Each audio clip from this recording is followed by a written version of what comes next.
3 ಲವಂಗ, 10 ಕಾಳುಮೆಣಸು, ಒಂದು ಅರ್ಧ ಸ್ಪೂನಷ್ಟು ಜೀರಿಗೆ, 2 ಏಲಕ್ಕಿ, ಒಂದು 2 ಚಿಟಿಕೆಯಷ್ಟು ಅರಿಶಿನ, ಶುಂಠಿ ಒಂದು ಅರಿಶಿನ ಹಾಕೊಳ್ತಾ ಇದ್ದೀನಿ 2 ಚಿಟಿಕೆಯಷ್ಟು.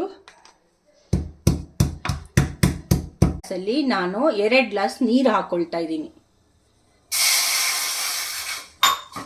ಜಾಸ್ತಿ ಏನಾದರೂ ಕೆಮ್ಮಿದ್ರೆ ಒಂದು 2-3 ಸರಿ ಮಾಡ್ಕೊಂಡು ಕುಡೀರಿ, ಕಡಿಮೆ ಆಗೋಗುತ್ತೆ. 1.5 ಗ್ಲಾಸ್ ನೀರು ಆಗೋಷ್ಟುವರೆಗೂ ಕುದ್ರೆ ಆಮೇಲೆ ಫಿಲ್ಟರ್ ಮಾಡ್ಕೊಂಡು ಕುಡಿಬೇಕು.